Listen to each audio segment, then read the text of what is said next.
Bonjour à tous, notre invité ce matin est le président du directoire de Klépierre depuis un peu plus de 6 mois. Bonjour Jean-Marc Gestin. Bonjour. Alors Klépierre, c'est une entreprise assez peu connue du grand public mais plus connue des investisseurs qui est cotée en bourse, qui est le leader européen de la gestion des centres commerciaux. Alors à la tête de Klépierre, vous avez une bonne vue, vous avez un poste de surveillance idéal pour voir comment évolue la conjoncture. Qu'est-ce que vous pouvez dire de comment va l'Europe en ce moment, et on reviendra après sur les tendances de la consommation.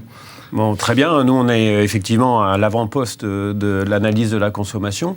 On est une entreprise comme la nôtre, elle a des clients. Les clients, c'est les enseignes qui vendent à leurs clients. Donc, enseigne très connue. Hein, enseignes H&M, Zara, Primark, Apple, la Fnac.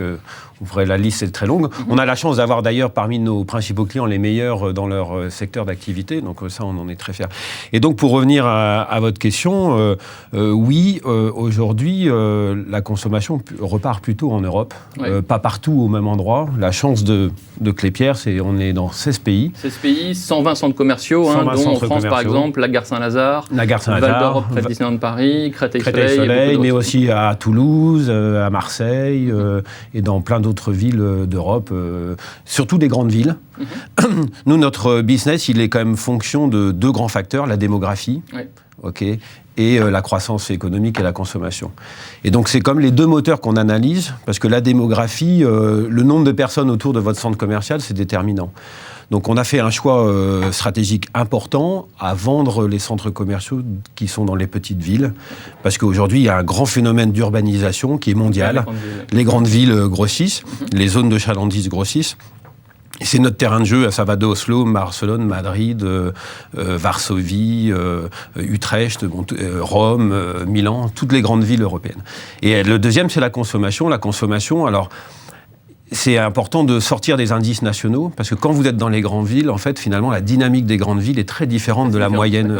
Voilà. Et donc, nous, on constate non seulement un regain d'activité un peu partout en Europe aujourd'hui, mais surtout dans les grandes villes qui continuent à attirer. Et y compris en France. Là, d'ailleurs, à la une de votre journal aujourd'hui, j'ai pu lire que la croissance en France était de 1,6. Favorable. Quelles sont les grandes tendances en matière de consommation, justement ? De quoi ont envie les consommateurs, en particulier en France, quand ils se rendent dans les centres commerciaux ? Alors je crois que la grande révolution, et c'est une bonne chose d'ailleurs, la grande révolution, c'est l'arrivée d'Internet et donc les achats online. On s'aperçoit aujourd'hui que le offline et le online sont combinés. Oui. Ce que le online apporte, c'est surtout de la facilité, de la convenience, de l'ubiquité en fait. Ce que les gens recherchent dans les magasins, c'est plutôt de l'expérience, de la personnalisation et du service. Le e-commerce ne cannibalise pas l'activité dans les centres commerciaux ? D'une certaine façon, oui, mais quand on regarde en profondeur, au contraire, je pense que c'est quelque chose qui réénergise le commerce. Pendant longtemps, on s'est plaint d'un commerce qui était banalisé, dans les centres commerciaux où tout était pareil. Aujourd'hui, on voit arriver de nouveaux acteurs, des nouveaux magasins, des nouveaux formats. Je donnerai un exemple. On a ouvert Val d'Europe, une extension à Marne-la-Vallée. On a un magasin Sephora qui s'est refait, qui est totalement digital, avec des nouveaux services. Et je crois qu'ils font plus 50% de chiffre d'affaires. Donc en fait, le cœur de notre métier, c'est pas la peur, c'est pas la peur d'Internet, c'est la rénovation des magasins. Aujourd'hui, il y a une grande tendance à la rénovation des magasins pour les rendre plus attractifs.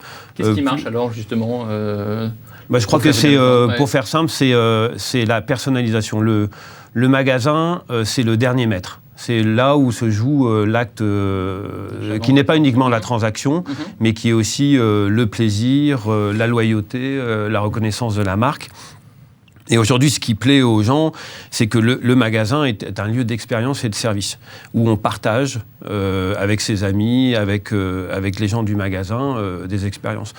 Un exemple, H&M aujourd'hui, dans ses magasins, dans certains flagships, très peu de magasins, mais il y en a un à Val d'Europe, encore un autre exemple à Val d'Europe, où ils font venir des DJ dans le magasin, ils font des animations, etc. Et donc, chaque magasin aujourd'hui se réinvente. Ouais. Ça ne se fera pas partout. Et le challenge pour Klépierre, c'est que la transformation physique des magasins, et leur transformation digitale dans le monde physique se passe chez nous plutôt qu'ailleurs. Alors, transformer les magasins, mais est-ce que pour faire venir les gens dans les centres commerciaux, vous n'êtes pas obligé aussi de faire des animations, un peu ce qu'on voit aux États-Unis? Vous avez un actionnaire qui est américain, qui est Simon Property. Est-ce qu'il y a des choses dont vous pouvez vous inspirer venant des États-Unis pour globalement attirer, faire venir les consommateurs dans vos centres commerciaux? Alors, je crois que notre métier, à la base, il faut repartir du principe vraiment fondamental qui est l'accueil du client. On a une industrie qui est assez proche de la nôtre, c'est celle de l'hôtellerie en fait. Sauf que dans un centre commercial, il y a 70 000 personnes qui viennent un samedi. Donc c'est beaucoup. Et finalement, ils n'ont pas l'occasion de se plaindre s'ils n'aiment pas. Donc on a un souci du parcours client qui doit être fondamental. Donc on a travaillé depuis de longues années à retravailler le parcours client. C'est-à-dire que tous les points d'accroche que une personne peut avoir dans le centre commercial, du parking jusqu'au concierge, jusqu'au magasin, jusqu'à la musique, jusqu'à l'ambiance, on a retravaillé pour que ce parcours prenne plus en compte le bien-être des personnes. Et on a un volet animation qui est de plus en plus important. Il faut qu'il se passe quotidiennement, toutes les semaines, tous les mois, et au grand marronnier de l'année, il se passe quelque chose dans le centre qui soit ciblé sur les gens autour de notre centre. Et donc il y a un besoin de réancrage dans les communautés environnantes des centres, des associations, des clients, d'avoir des animations très ciblées, et donc qui alternent à la fois la vision un peu mondiale, avec des animations à la sortie d'un film, mais aussi des choses très concrètes pour les gens, qui leur font passer du bon temps. J'imagine aussi que le numérique est un enjeu important. Il y a eu pendant longtemps les cartes de fidélité qui vous donnaient beaucoup de données, mais est-ce qu'on peut imaginer de la reconnaissance faciale pour donner des conseils sur le lieu de vente, effectivement, pour les inciter à aller dans un autre magasin de l'enseigne commerciale? Est-ce que c'est quelque chose sur lequel vous travaillez déjà, ça, par exemple? Alors là, vous mettez le doigt sur quelque chose de passionnant. Il y avait la semaine dernière Vivatech, qui est le grand forum technologique, salon numérique, qui est fantastique. Alors j'y suis allé comme chaque année, et c'est fantastique. Là, il y a un nombre d'innovations sur le commerce qui sont phénoménales. Là-dedans, effectivement, vous citez la reconnaissance faciale. Aujourd'hui, la Chine est très avancée sur la reconnaissance faciale. Et aujourd'hui, même les paiements en Chine se font par reconnaissance faciale. Et nous, on essaye d'innover de façon pratique. Donc on a chez nous ce qu'on appelle une Open Innovation Platform, où en fait on fait travailler des startups et on teste des différentes startups sur différents types d'activités qui, à terme, je le pense, permettront aux clients des centres commerciaux d'avoir plus de services et plus de facilité d'achat. C'est pour demain ou après-demain, c'est pas dans 10 ans, effectivement. Non, les choses vont à une vitesse incroyable. Dernièrement, là, je voyais, on est devant, c'était sur le stand d'IBM, vous avez un écran sur lequel il y a en fait un concierge virtuel qui vous répond à toutes vos questions, etc. Je pense qu'on va vers ce monde-là, c'est-à-dire à partir du mobile. Et donc, on avait fait un concours de start-up, un dans le développement durable, un dans le B2B, un dans le B2C. On en a pris un sur les chatbots, qui sont les assistants pour répondre aux questions, parce qu'on a lancé une initiative dans nos centres qui c'est ce qu'on appelle le Just Ask. C'est-à-dire, si vous avez une question à poser sur le centre, qu'est-ce qui s'y passe dans tel magasin, et ben on y répond en moins de 5 minutes, et on travaille avec un chatbot, une start-up, pour répondre automatiquement. Donc il y a plein de choses qui se passent, c'est passionnant. Sur Klépierre, vous êtes donc président du directoire depuis un peu plus de 6 mois. Quelle marque vous avez envie d'imprimer? Quelle est la stratégie que vous allez mener? Alors, j'y suis depuis 4 ans et demi, et donc au directoire, et on a participé avec le directoire à une véritable transformation de Klépierre.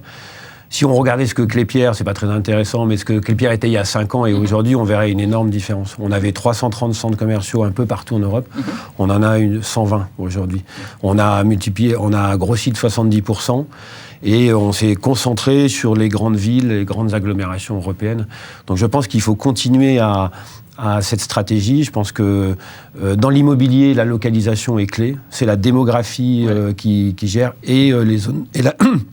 et la croissance économique des zones de chalandise. Donc il faut rester, on continuera à se concentrer sur ces zones-là. Et après, on a un grand travail de modernisation de nos centres commerciaux. Tout le monde le sait et on est en train de le faire. Modernisation et rachat de centres, parce que vous avez racheté par exemple Nuova Condomina en Espagne récemment.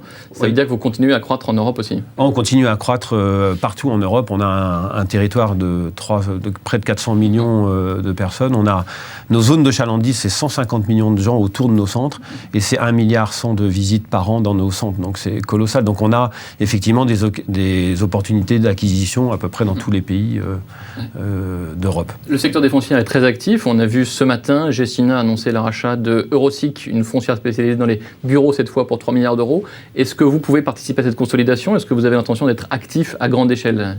Alors, la consolidation, on l'a faite. Nous, on a racheté un de nos concurrents quand on a fait une fusion. On a racheté Corio. Donc, on est passé d'un portefeuille de 15 milliards à 23 milliards. Dans notre métier, la taille compte. C'est pas un objectif en soi, mais la taille compte parce qu'il y a des économies d'échelle. On est une société très capitalistique.